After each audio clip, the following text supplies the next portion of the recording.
Usually on my channel, I make a personal YouTube rewind of all the YouTubers I enjoyed over the past year. And while that video is always fun to make, I will unfortunately have to cancel that video this year. I've come to this decision for a multitude of reasons, but I don't think anyone really cares as I had 10 subscribers when I made those videos. I wasn't going to do anything for the end of the year, until I saw this tweet from Jack's Films and looked through the responses to it. To my surprise, a majority of the responses were YouTubers like Markiplier, PewDiePie, Smosh, Link, etc. Now those are all fine YouTubers, but come on. This is not 2013 anymore. Have people really not found any better YouTubers than Markiplier and Smosh since 2013? I also noticed that this year I talked a lot about my favorite YouTubers in 2016. I think it's time for me to talk about the YouTubers that are my favorite now. So without further ado, let's get into the top 10 YouTubers of 2020. I do not think there is a more oversaturated field of YouTube videos than vlogging.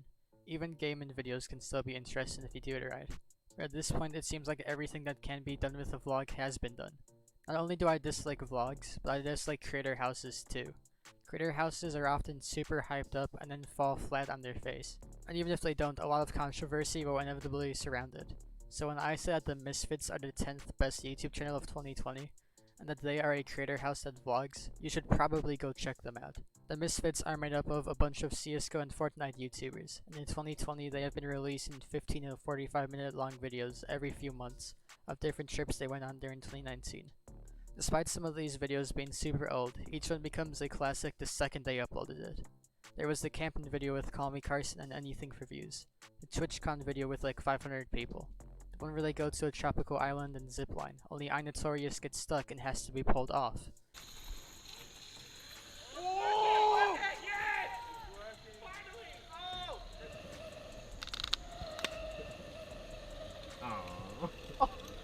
More gas, boys! Yes!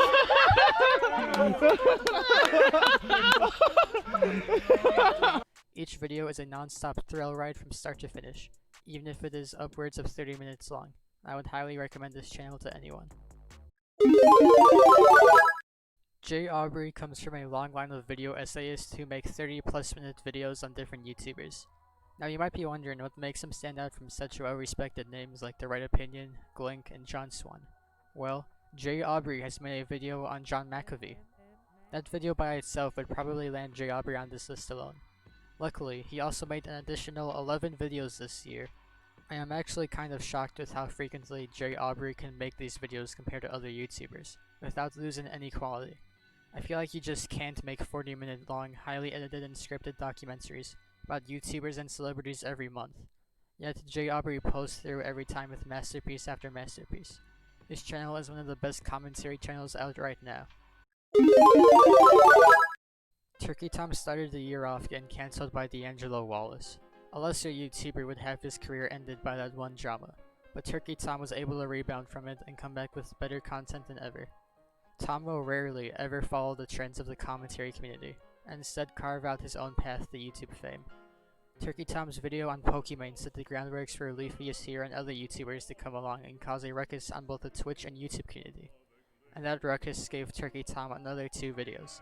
He's one of the few people to make videos on subjects like Maximilian Muss and Shadman. 2 videos that I think need more attention than they got. However, my favorite video by Turkey Tom was probably Ethan Hates Everybody, because he used my title for the video. He adds insightful commentary and criticism to every topic he covers, and that is why he is number 8 on this list. Oftentimes, I feel like gaming YouTubers have a hard time distinguishing their content and personalities from each other. For example, take Smitty, Cryos, and Buys. All 3 of them record with each other a lot, and in my opinion, make entertaining content. Now I will tell you everything that makes them unique from one another. Buys is Australian, I think. Now that is a bit of an exaggeration, but if you want to be one of the top tier gaming YouTubers, you have to have a unique style and stand out from the crowd, and Travis has that distinct style. Each video is like a mix between a toddler learning how to play a video game and an acid trip from hell where all you can see and hear are monkeys. I have no worries for the D's Dude, of the that is D's. Ain't no D's. Dude, I fucking told you. That's exactly what I expected to happen. Oh well. I'm so good at this game, nothing can trump me. No matter what game he is playing, you can always count on Travis to add his unique personality to his content. Despite his unique style of comedy and content, he still manages to mix very well with anyone he is playing with.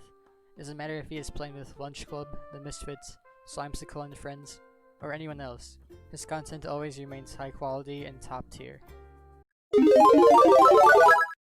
If Travis is the little brother of YouTube who is clueless and still plays with teddy bears, C-Scoop is the older brother who will shoot you in the head with a Tommy gun, then vomit cocaine-induced puke on you. While his second channel videos are more laid back, his main channel videos will throw you into the yawning abyss, and toss you around like you are a pair of underwear in a washing machine. Each clip is probably no more than 10 seconds long, and is just one-liner after one-liner with almost no correlation to each other. While a style like this could be criticized as relying heavily on random equals funny, you'd be right, but random is still pretty funny. What? Is he naked, dude? Weed.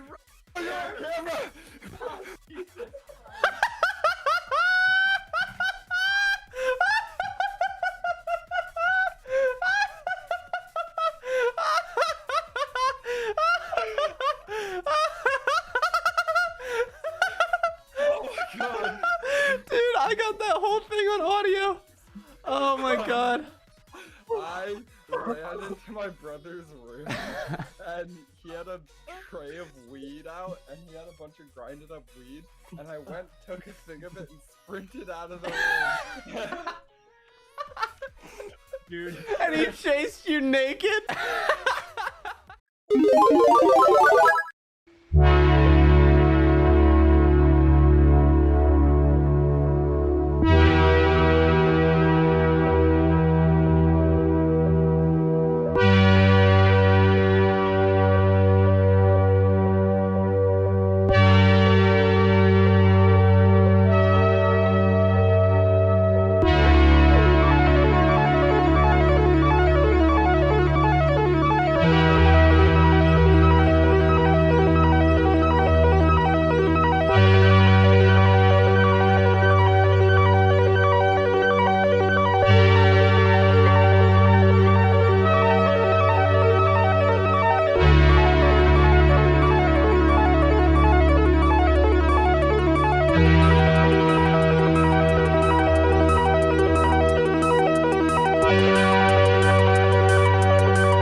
Yeah, Summon and Salt is a pretty good YouTube channel.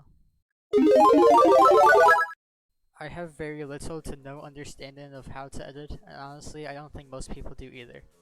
Most people don't focus on the editing of a video when they watch something, instead focusing on other aspects like comedy or cool gameplay. That being said, Internet Historian, and anybody else who helps make his videos, is probably the best editor on YouTube. He started this year off strong, releasing probably one of the best documentaries to ever be published on YouTube, The Ingudinen of No Man's Sky. He then took a break from main channel videos, but came back late in the year to release 2 videos going over some of the funniest and stupidest moments over the coronavirus pandemic. On his second channel, his Sundance Rejects series is a huge standout, and it is incredible how that series has gone from parodying internet fanfictions to making actual feature-length projects on real historical events. Whether you are watching him for the comedy or the actual history, Internet Historian is one of the best channels currently making videos. I bet this next pick will surprise some people. From an objective standpoint, this guy's videos aren't as well edited or even as interesting as Someone Insults or Internet Historian's videos, and there aren't that many jokes in them either. All this guy ever seems to do is complain. But when I watched a 15-minute long video talking about the history of the logo of Fruit of the Loom 3 times in one 24-hour session, that is when I knew Implement was one of the best content creators of this generation. Like previous people on this list, each video is distinct and unique from each other, and you never really know what you're getting yourself into when you click on one. It could be a feature film-length analysis of the best Smash Bros. Player to ever exist. It could be a deep dive into the fanbase of Rick and Morty. It could be a very informative and helpful video on an aspect of social media that almost nothing is known about, no matter what he's covering, and Lemon always delivers on bringing his entertaining format of commentary to each topic. At the beginning of my video, I criticized people who haven't found any better content to watch since 2013, and still think PewDiePie, Smosh, and Red and Link are some of the best YouTubers in 2020. Honestly, there isn't anything wrong with that, and even if there was, you probably shouldn't hear it from me, because I am a major hypocrite. Video Game Donkey has been making content for who knows how many years, and he has continued to be one of the funniest people on YouTube. In fact, this entire video is basically just a ripoff of his end of year video. I don't think there is a single YouTuber that comes close to the amount of inside jokes and memes cited from his content. All the main cast members are involved, James Gandolfini. There he is. This game is without a doubt the dumbest fucking idea. Well, this game's going down in history. Oh, it's going down in history, Polly. Now, when you're thinking Sopranos video game, you're thinking, oh, this will be a GTA clone. This is a 3D brawler. Look at this moves list. You got the asshole text. Hit X and square. Hit him with the sneaky rat bastard combo. Oh, what's that? Frankie Carboni can't play the fucking money for this fucking... Literally, the very first video Donkey uploaded this year was a 5-minute long video that was just of different clips of trains and birds with no commentary or cohesion, and it got 2.4 million views. Donkey literally said that The Last of Us Part 2 was one of his favorite games of this year, and most people still listened to him and heard him out. There are very few YouTubers who can be as respected yet funny and nonsensical as Donkey. You might be wondering why Donkey isn't number 1. That is because he is kind of an idiot. But before we get into number 1, let me go over some honorable mentions. Nerd City started the year off strong with probably the best critique of Lele Pons on YouTube, which doesn't seem like an achievement until you realize how many critiques of Lele Pons there are. However, he has not made a video since that, so that kinda disqualifies him from the list. Similarly, Gokunaru is another commentary YouTuber who barely made any videos this year. Really, his only real video was Welcome to Hong Kong. The other two were just follow-ups to a 2-year-long feud with H3H3. And then there was also a teaser for his Hong Kong series. If he continued making the Hong Kong videos, or just made some other random videos, he would probably be on this list. There were a lot of videos made on The Last of Us Part 2 this year, some of which were made by people on this list, and I did not care about them at all until Nakey Jakey made his video on The Last of Us Part 2. I haven't played any Uncharted or Last of Us game, and yet Yoga Jake did a great job explaining exactly why the first games worked, and why the newest ones didn't.